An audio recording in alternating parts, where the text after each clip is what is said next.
नमस्कार विद्यार्थियों, मैं डी.आर. आप सभी का स्वागत करता हूं।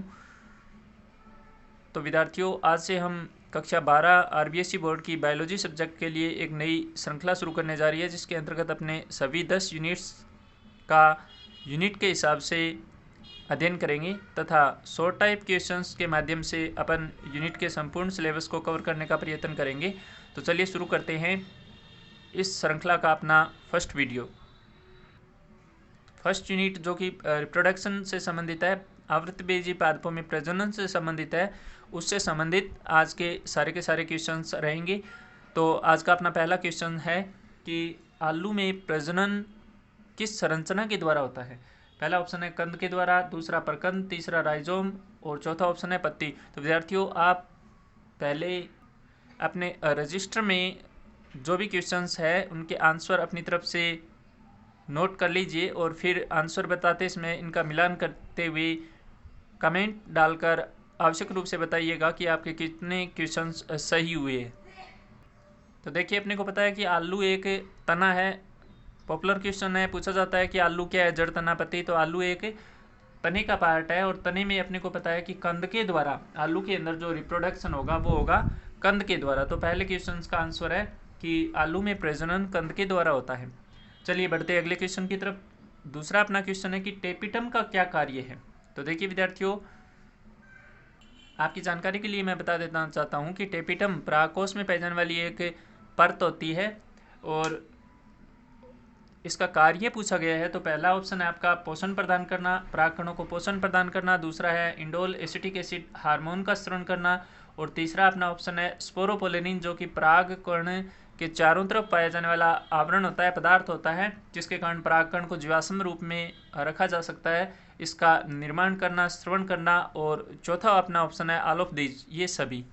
तो देखिए विद्यार्थियों, इस क्वेश्चन का आंसर रहेगा कि टेपिटम जो है ये पोषण का कार्य भी करती है, परागकण को पोषण भी देती है, ये इंडोल एसिटिक एसिड हार्मोन का सिक्रेशन भी करती है, स्पोरोपोलिन का निर्माण भी करती है। तो अपना ऑल ऑफ दीज ऑप्शन यहाँ पे राइट आंसर हो जाएगा।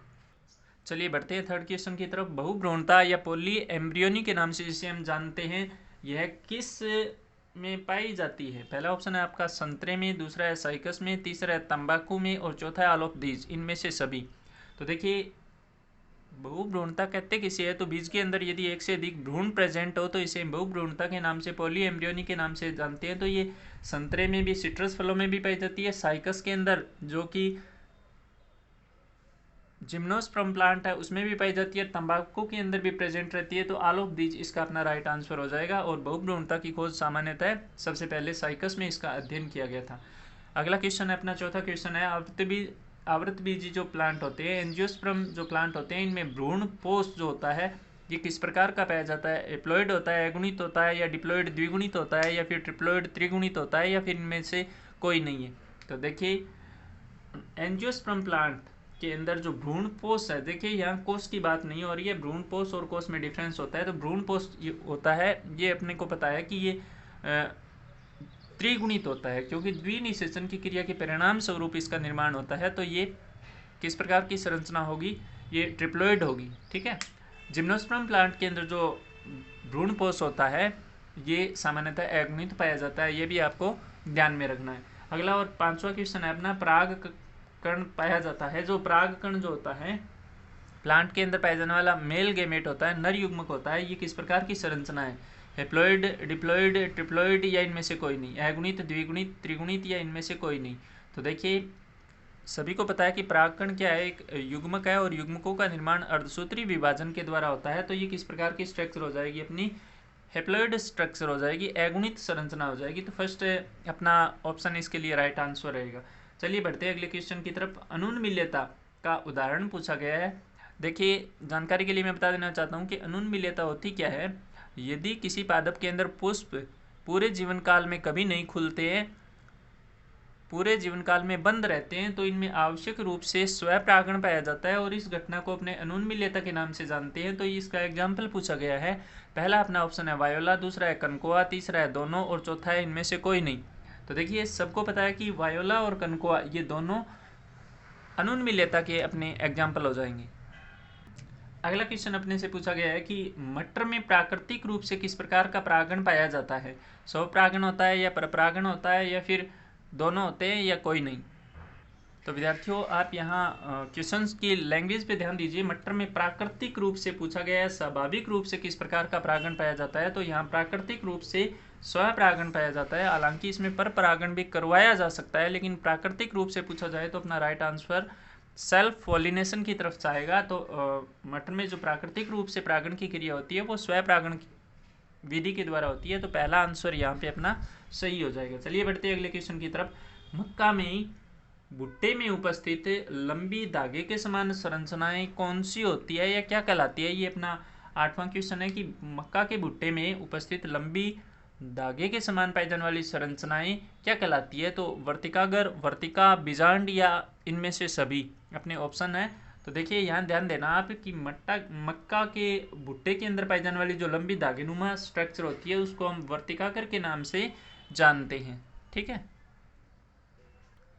और जानकारी के लिए ध्यान में रखना कि जो परागण की क्रिया होती है उस परागण की क्रिया के दौरान वर्तिका का सबसे ऊपरी भाग जो वर्तिकाग्र होता है वहीं पर परागण गिरते हैं और इस घटना को ही अपने परागकण गिरते हैं और इस घटना को ही अपने परागण के नाम से जानते हैं। तो परागण के दौरान परागकण अगर पूछ लिया जाए कि कौन से भाग पर गिरते हैं तो ये अपना आंसर भी वर्तिकाग्र की तरफ चला जाएगा। अगला क्वेश्चन 9वां अपना क्वेश्चन है कि आभासी फल इनमें से कौन सा है? तो आपकी जानकारी के लिए मैं बता देना चाहता हूँ कि आभासी फल वो फल होते हैं जिनका निर्माण अंडाशय के अलावा किसी भी भाग के द्वारा होता है। इन फलों को अपन आभासी फलों के नाम से जानते हैं।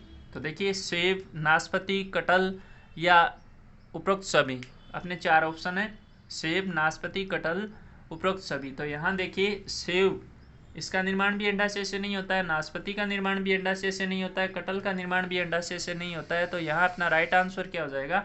ऑल ऑफ दीज, इनमें से सभी।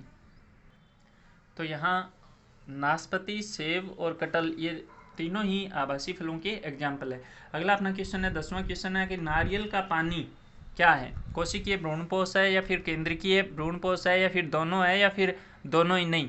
तो ध्यान देना आप, नारियल के अंदर दूध के समान तरल पदार्थ पाया जाता है, तरल पानी के समान स्ट्रक्चर पाई जाती है, दूधिया संरचना पाई जाती है और उस दूधिया पानी को अपने दूधिया तरल को अपने केंद्रकीय भ्रूणपोष के नाम से जानते हैं। इसमें बहुत सारे मुक्त केंद्रक पड़े रहते हैं, तो इस कारण इसे हम क्या कहेंगे?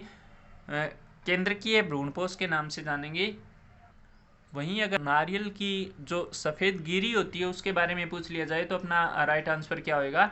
कोशिकीय भ्रूणपोष होगा। ठीक है, आज की सीरीज का अपना अंतिम और 11वां क्वेश्चन है कि प्रारूपिक सामान्य पॉलीगोनम प्रकार के भ्रूण कोष में यहाँ एम्ब्रियो सेक पूछा गया है।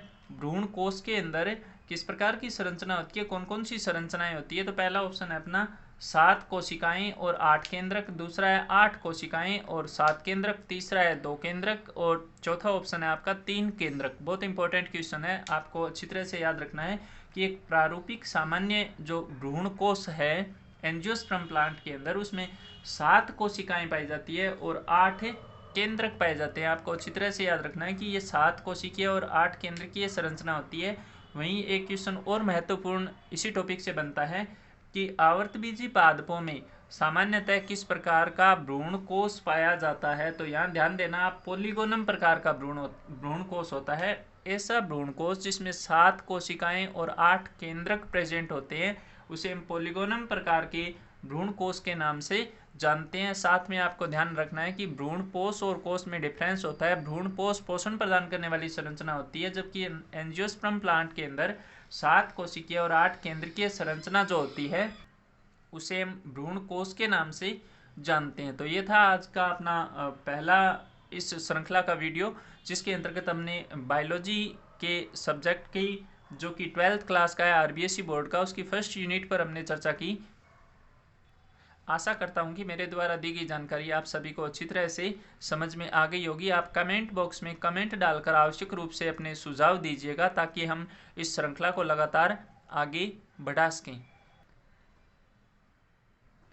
आप सभी का साथ में जुड़े रहने के लिए धन्यवाद। हंसते रहिए, मुस्कुराते रहिए और हाँ, लगातार अपनी स्टडी को जारी रखिए। जय हिंद, वंदे मातरम।